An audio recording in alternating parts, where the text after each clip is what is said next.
All right, and good afternoon, everybody. My name is Sarah Westhead. I am a teacher librarian at the Whitney Institute Middle School in Bermuda. I have hit the record button. Thank you very, very much for reminding me, Monica. Monica was the first person in today. I am a Google Certified Educator Level 1 and 2. I'm a National Geographic Certified Educator as well. And I am in the process of working towards becoming a Google Trainer. And I believe I would be the only one in Bermuda when I finally get everything put together to do that. This is the first time I'm presenting this workshop, but I'm quite excited about it. When I thought of Google Slides, I often only ever thought of using it as a presentation tool. And that's pretty much how we always think of these things, whether it's PowerPoint, Google Slides. We think of using it as a way to share information and talk through it, whether it's in front of adults or if it's in front of students. And we kind of just flip through the slides. But as I went through my own training, I got really excited about some of the things that you can do with Google Slides and that it is not just a presentation tool. So I'm going to begin sharing, if it's going to let me. Here we go. My tab. And we are going to be looking at the presentation as a whole. So you will see everything as if it is we're developing a slide presentation itself. And there is a good reason for that.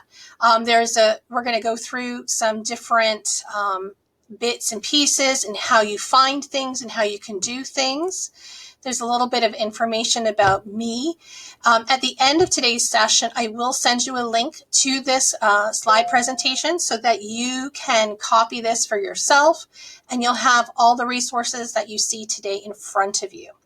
So some of the things that we are going to be looking at today is some of the basic skills or next level skills for some of them, of how to use Google Slides, how to do different things within the program, including changing the page size or shape, adding a background, inserting different kinds of items into our website, into our slide presentation rather, learning how to input video and sound.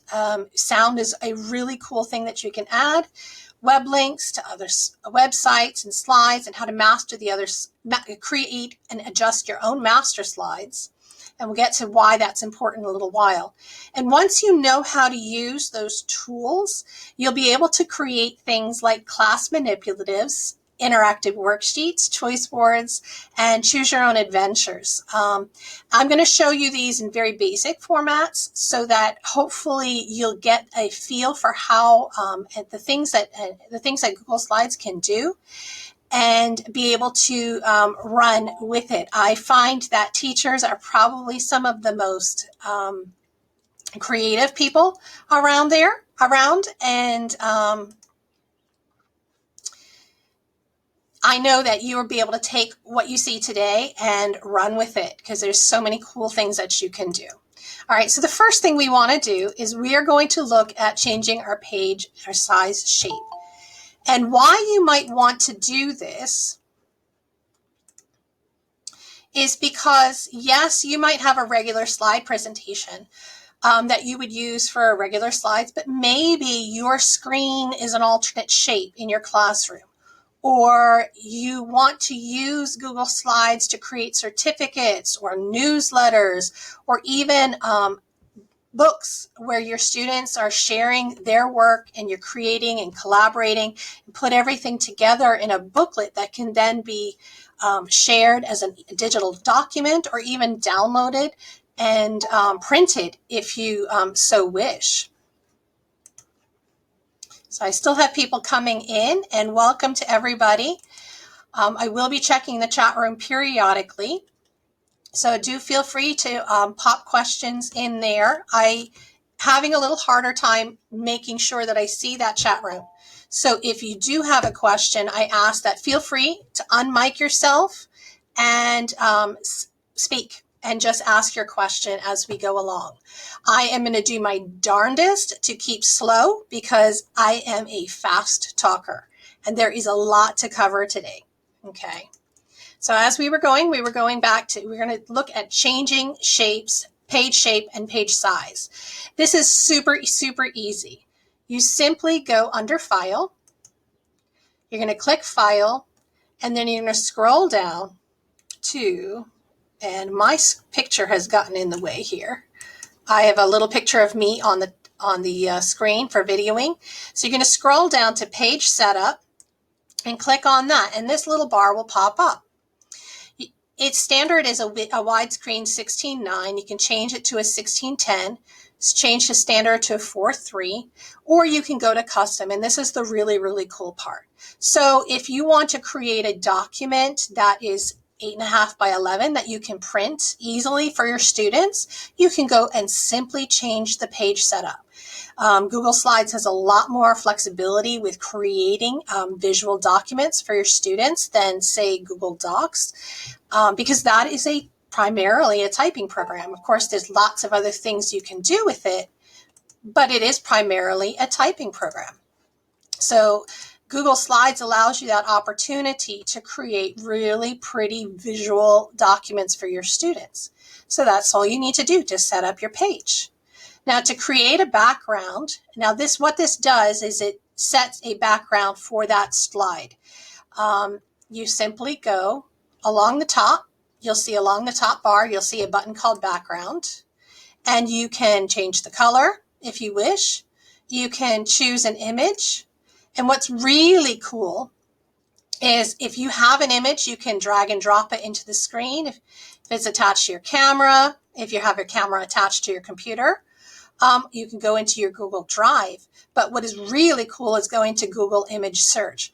And this has been really popular with those people who are really into the Bitmoji craze. So you can create, I've got as you saw, a white brick background, but you could find a classroom and find a picture of something that you want. You could look for a whiteboard, and any number of items, and just do a quick search in there, find the image you want, you click on it, and it will change the background for you. So I click on it, insert, I'm done, and my background, you will see, has changed. Okay, I am going to revert this back so that I don't change and mess up my slide presentation. So this little backwards, forwards arrows, I'm going to undo what I just did, and we'll go back to those lovely white brick slides in the background. All right, let's have a look next. So shapes and lines. This whiteboard that you see with the instructions on it is actually just a simple shape. I go under Insert and find Shape. I pick the shape that I want, and I create it. Okay. Then all I have to do is change the inside color as I wish. I can add a border, can pick the color of the border, change the width of the border, and there we go. What is also really cool is that if I click on that item, I can then add drop shadow if I wish. I can add a reflection if I wish, depending on the kind of effect I want to have for my students. So this one is simply that oval, curved rectangle, and with a white inside and just a really dark brown side lines around the edge to make it a lot easier and make it look a little bit more like a whiteboard on the wall is kind of the effect I was going for. I'm going to delete that. Delete that, delete that. I'm just removing my little box here so that when you get it, it looks just like the original. Lines are also pretty straightforward. You just select the line and you can play with what kind of line. Arrows can be really helpful. So you start at one point and just drag, and you can just point it to whatever you want it. You can change the weight. You can change the color. You can even change it to a dashed or a dotted line. And bring bring more attention to a specific item on your slide presentation. All right, the next thing is searching for and inserting images. Now, there are times you will have images on your desktop. You can add images from your Google Drive. And those are pretty straightforward ones. What I really wanted to show you is that, okay, we go to Insert Image. I want to do Search from the Web.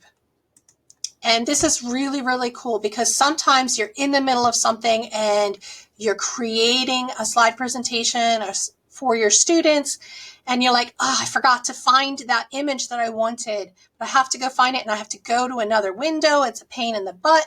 So all I have to do is click on that insert, go to image, and then go to search from the web, and I can begin searching for an item. If I want to make sure that it has a clear background, so it's doesn't have a white box around it, I can just do PNG. I can do transparent at the end of it. Click enter to begin my search. And there I go. I've got a bunch of books that I can add. It takes a second. There we go. Oh, these ones went in upside down for some reason. Drag and stretch it out as you need, and there you go. So it's a really easy way because you can do all your searching right in one spot. Now, another cool way to find items is by clicking on this little button down here. This is the Explorer tab. I'm going to close this for the moment as well, and we're going to come back to that. But down on the bottom is the Explorer tab. And this is another way to help you search for things on the internet to add and create really cool interactive looking slides. So I can go again. Let's have a look. I'm going to go for an owl this time. So I'm just click an owl and I can enter. And I will find image information from the web. I can go to images and I'll find images. And it makes it a nice, easy way for you to add stuff. This tool, Explore, is available in other programs on Google, especially in Google Doc. It's really cool because it will automatically, if you tell it to, will automatically create a citation at the bottom of your document, which makes life really, really easy for your students especially. So I'm just going to click on this document item again. I'm going to do if I do a double click, you can see I can change the croppings if I need to. All right, so I've made it a little bit bigger. I'm now going to left click on it and I can change the order of where it's located. I can rotate it if I want to.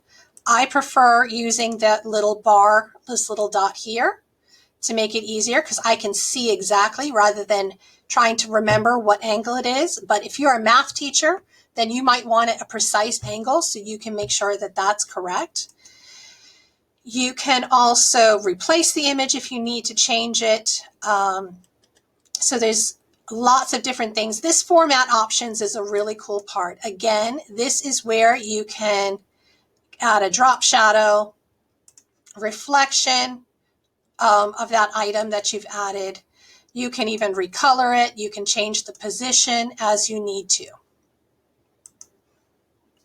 All right, so I'm just going to delete that one out. And here we go.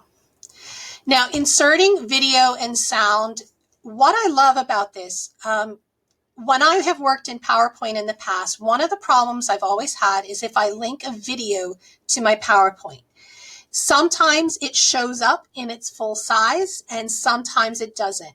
And then even then, the link that I will add a link instead of just the image of the video placed on the slide. Even that sometimes, depending on what's going on with your internet and the device you're using, you can have all kinds of problems. So one of the things that's really awesome about Google Slides is that, especially if it is a video from YouTube, it places it on the screen, on the page directly as a full image. So when your student is using this slide, they simply click and it begins to play. And my computer is not wanting to do it right now because I have people. One of the ways that you can add audio into a slide is by using either this guy here, which okay, so this is just a video.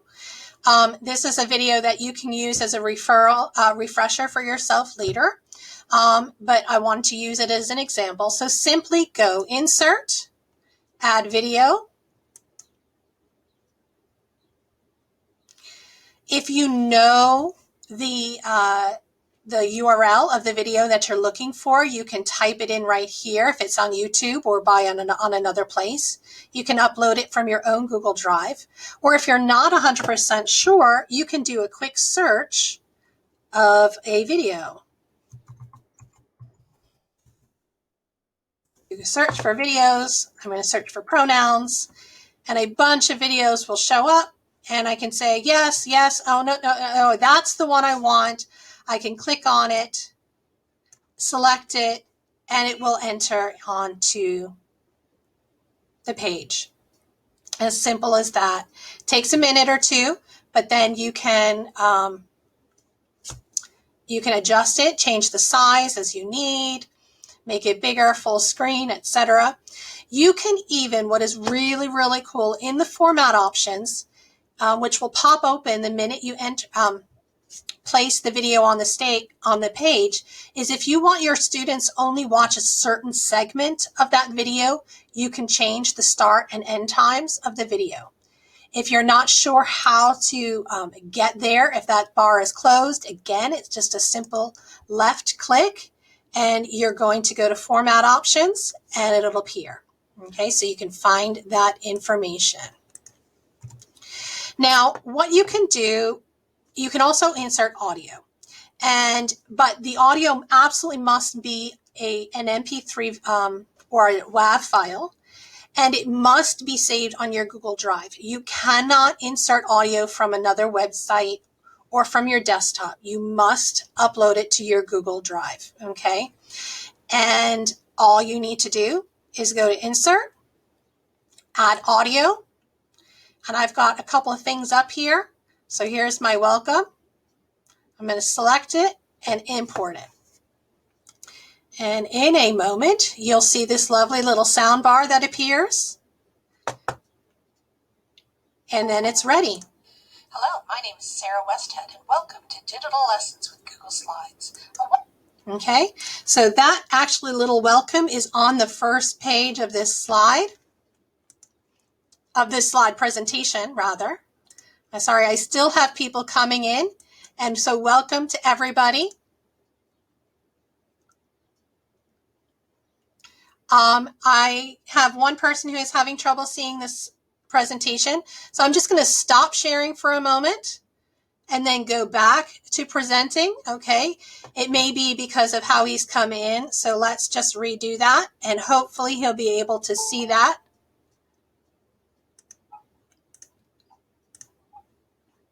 Okay. All right, Mr. Dawes, hopefully you'll be able to see that now. Okay. I'm just going to delete this out here because, like I said, I want to make sure that I give you this presentation as it was. But when you go back and you open this for yourself, you'll see on this first page, I have my little sound button right there.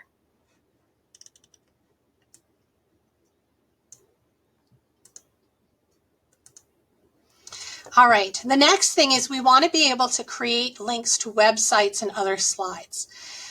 This again is super, super easy. All I need to do is click on the item, or if I want to highlight a specific words, I can do that.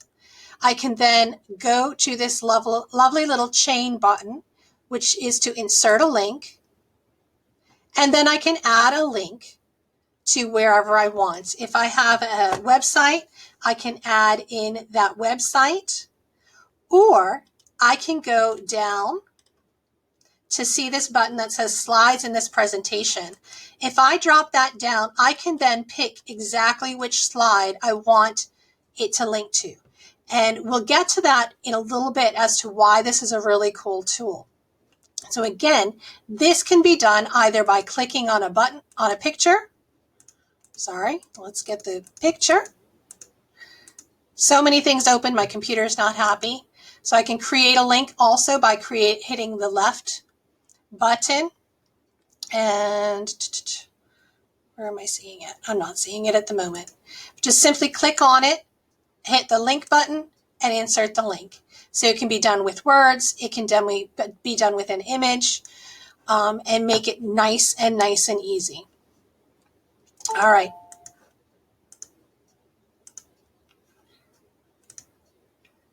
All right. Last but not least, there is the adjusting master slides. We're not going to go into too much detail about this, but there is a video here for you to watch if you want to get to that next level.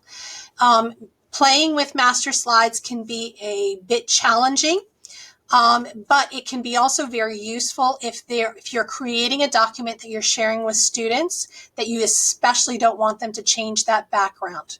So if you have a look at this video, you can do that. But I just wanted to show you how you can access it. So you go under File, and then you go to Master Slides. Sorry, not at File, it's under View. Under View, Master Slides. Come on. And then you can adjust your slides and create backgrounds that your students can't mess with. And you're going to see this slide again in a moment. So those are the basic, well, not so basic, but the cool tools that you want to make sure that you can use in order to be able to do some of the next things. Now, what I'm going to do is I'm also going to, I apologize this, I'm just going to zoom out a little bit for a very good reason, not that far, computer. So that I have space around the sides. The sides of our screen can be very, very useful for our students as well, and you're going to see why in just a moment. So the first thing we want to do is look at, creating this class manipulatives. This could be very good for, especially if you're working with younger children, or if you're working with children that really, really need to touch and feel things. And that can be, that are kinesthetic learners. That can be a challenge if you're teaching digitally. So one of the things you can do is you can create a single Google slide presentation for your entire class. The whole class can be on it, or you can give each student a separate presentation as well. And we can give instructions by sticking sticky notes on the side. And that is simply made by using that insert a shape. You'll see that there is one that looks a lot like a sticky note right there. You can change the color up. It's taking its own sweet time to do it. And then simply double click on it and you type in the middle of it. You can change the font, the size, the colors, etc. But you can then save yourself some space by creating directions on the sides of the slide. But if you're creating one presentation, so for example, maybe in your bell ringer, your do now at the beginning of the class, every student has access to this link. All they have to do, Mary sees her name, she just has to click on it. Oh, come on. And you'll see it's popped up and it's going to go straight to slide 13. And there is Mary's page. And she can do her work on her page alone. Students, you can also be sure to let students know and share specifically by the URL. Each slide in a presentation has a unique URL. So if you just shared Mary's URL with her and you shared Johnny's URL with him, they can do that. So you can create a page, a link to everybody's page in the middle. So let's go to create a manipulative. These are all different clickable items that I can move around and shift. I can adjust and everything. So what I want to do is I'm going to take my apples because I want my students to be able to move my apples around. I'm going to click them to the side. I'm going to click this little note for you guys to the side as well. And let's take this off as well. I'm just going to shift it up to the top. If I am creating my page on my own,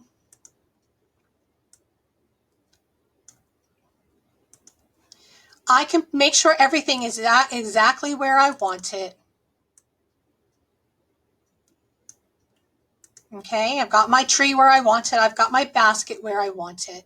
I can then go under File and to download, and download as a JPEG the current slide. So I'm going to save that to my desktop or my laptop, save as a JPEG, and it'll place in a specific place on my computer.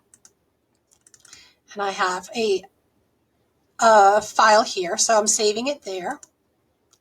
And what I can do is then I can delete those items out of the page, and I'm going to insert a background. I'm going to choose an image from my computer.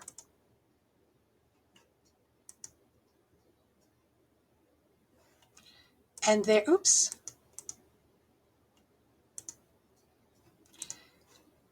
And insert that as a background.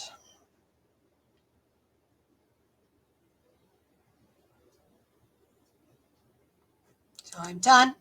And now my students can't move that background around. I can add my apples back to the tree.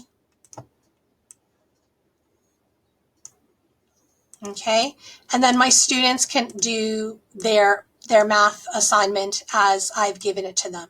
So here I'll give you an example. Oops.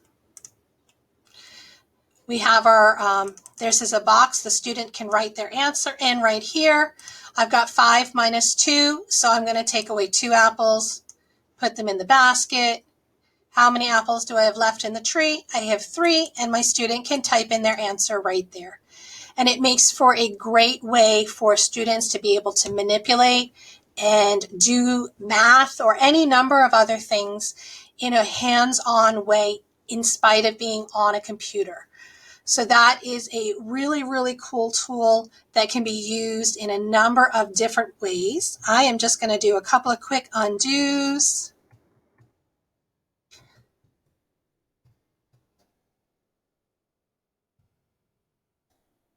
All right, there we go.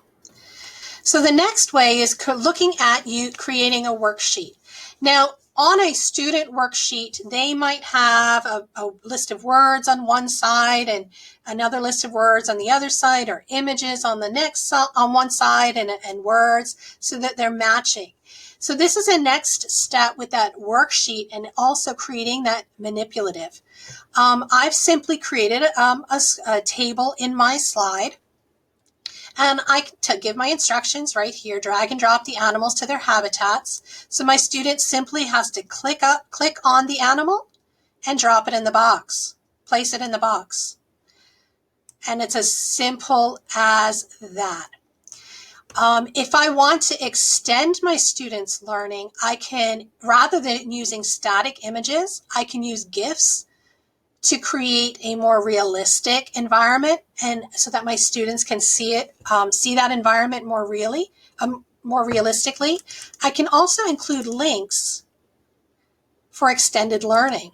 So if my student wants to learn more about something, they simply click on the link and it takes them to learn more about it. I'm just going to stop sharing for a minute because sometimes it doesn't go to the right place. But so that link takes my students to a Google Maps where they can explore Serengeti National Park. Oh, come on, load up. There's lots of photos that people have shared on here. So I can click on all, and my students can see real photos that taken by real people from that place and learn more about that habitat just by the click of a button.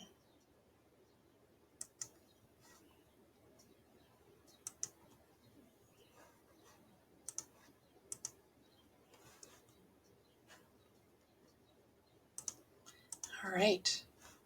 Now let's go back to our Google slide.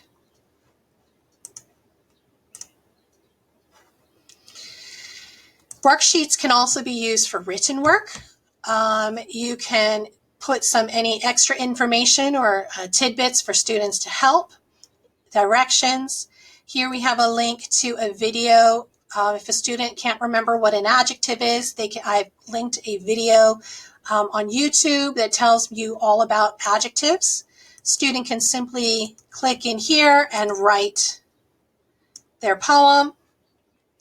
Now I've placed an image here already, but you can have a student do an insert and teach them to use insert an image and search the web, or they can click on the Explore tool to find their animal.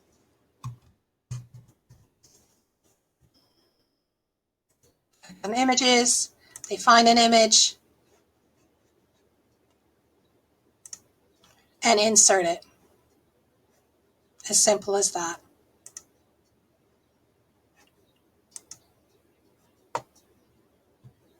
There's my image. It's even already cited and linked so that as you as a teacher can see where the student has gotten their image from. And they can place it right there in the spot. So it's a nice way, a really cool way of bringing worksheets to life so that they are more than just what some kids think of as busy work. All right, the next thing is the choice board. Now I've kept this one super simple because there are so many different ways that you can use choice boards. In this instance, I've just done a single link to another page. And this is using that link to slides. I'm going to click on this and you're going to see it clicks to another slide. Now, if it's up to you what you're doing in your classroom, you can add videos, you can add a manipulative, you can add a worksheet, any number of different things that you can connect on each slide. And you can give your student the instructions that you want them to have. So I'm simply going to click on it. I go to slide number 17, which is the slide that it's on. And there's my video. I have my instructions. Watch the video and write a 1-paragraph summary and a 1-paragraph personal response. So the student watches the video and then does their writing response. If you wish, you can create a box on this page for them to write, or you can have them do it in their notebook. It's entirely up to you how you want them to do. You're going to notice that I have this lovely home button here. Now on a choice board, you want to make sure that you include this, because this will do is it'll allow the student to easily navigate back to the original choice board and make it a lot easier for them to navigate and go back and forth and see what they want to do. All right, sorry, we just had another person pop on in. Alrighty then, last but not least, and this is so cool. When I was a kid, I loved those Choose Your Own Adventure books. You'd go through them countless times to find every possible adventure. I am an English teacher, so I think of them in that way, but I am sure that those of you who teach mathematics and social studies can find other ways to utilize this. For example, with social studies, maybe you're teaching something in history and you want students to get a better feel for what would be the consequences of their choices. So, for example, here in Bermuda, the first people crash landed in a hurricane on their boat on the reefs, came aboard, and they had to make really important decisions about how they were going to survive. So that's another way that you can think of it.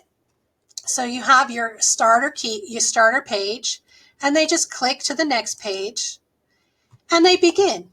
One day, a girl named Ashlyn was exploring the attic at her grandparents' home when she found an unusual box. And then the students can click on what their choice is. Now, I haven't gone through and created all the choices. I've just created a couple.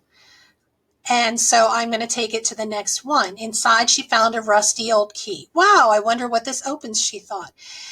One big thing about creating these kinds is you want to spend some time on, I'm a pen and paper person. You may want to do it on a computer. You might want to create a mind map of some sort so that you are making all the connections before you start building your slide. And the reason why is it can get very confusing, even for you as you're building it, if there's a lot of different options. So you might want to have a play with creating one or two very basic ones to begin with and go from there. One thing that I did not show you is that in this slide presentation, when you get it later, when I send it to you in just a few minutes, I have created a link. That one is not working. I'm going to fix this in a moment, but there should be a link to the table of contents on each one. I don't know why this didn't save. Let me fix that in a moment. So when I give you the link to download this yourself, if you give me 5 minutes, I can fix that one little thing and we can go from there. All right, so there is so much here to do with Google Slides. I find it really, really exciting to use all of these different tools. At the end of this presentation, you will find when you get it, there's a link to the online Google tutorial that is specifically on using all the different aspects of Google Slides right from a bare beginner. I've linked some videos on YouTube. You will notice that I did replicate some of the activities that we looked at today in creating our own. I wanted to do that intentionally to make it a little bit more familiar so that when you went to the video, everything looked familiar and it wasn't something completely foreign to you. So I'm showing you one thing, and even though it's the same skill, it looks so very different. So that's why you're going to see some replication. I copied their looks is what I did. I've also added down here is if you are a person who reads and learns, there's a link about more information about adding and editing audio or music in your Google Slides, because there's so much more that you can do. There is a way, if you want to spend the time to learn, you can even learn to use Google Slides to create stop motion animation. For some of you, that might be a really, really cool thing to teach your students because it gives them yet another way to demonstrate their learning. So this is what it's something Google Slides has definitely gotten me very excited about using, because I did not know that I could use it for something more than just a simple slide presentation up on the screen. All right, I'm going to open it up for any questions. If anybody has, feel free to unmute yourself and speak freely. And I'm going to take a quick swig of my Diet Coke in the process.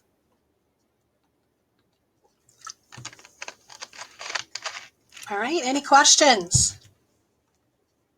You can also type them up. Can you import sticky notes created in Jamboard in any means? I believe you can. I have not played with Jamboard very much, but I believe you can.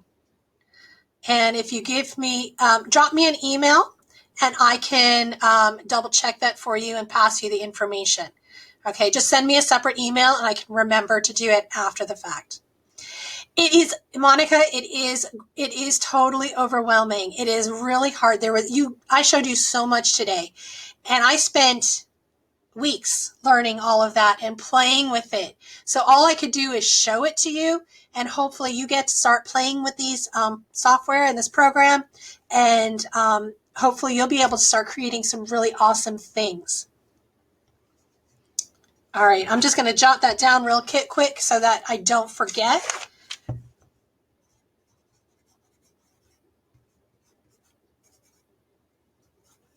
All right, anybody else with a question?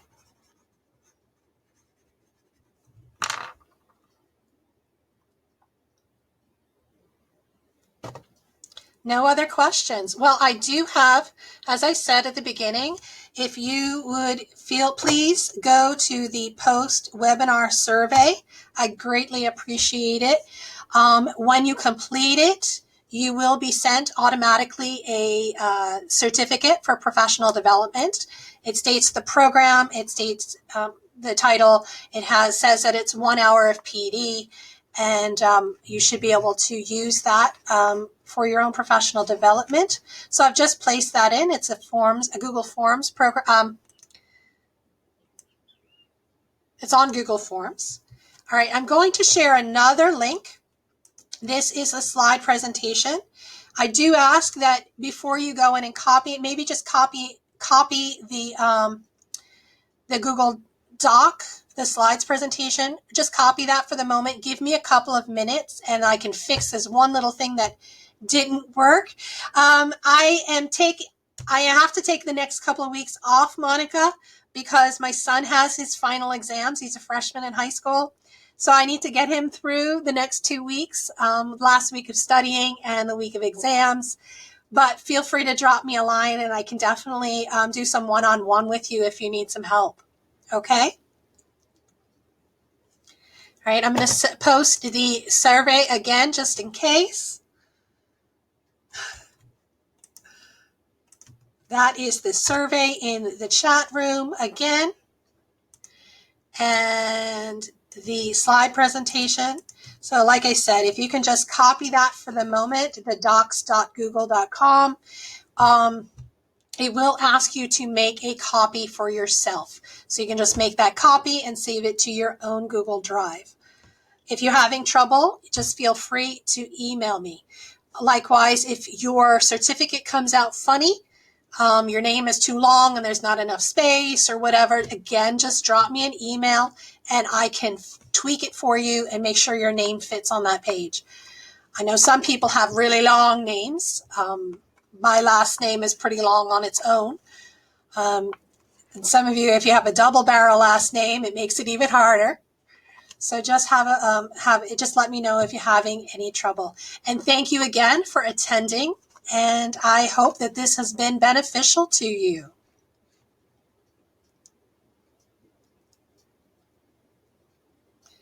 You're welcome.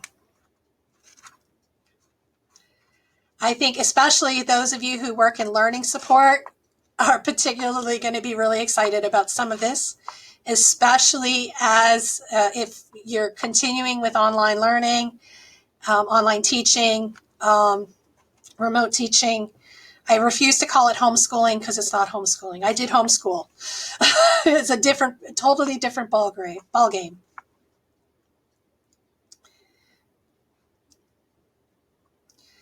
And I trust you all have a great rest of the Thursday and Friday and a good weekend.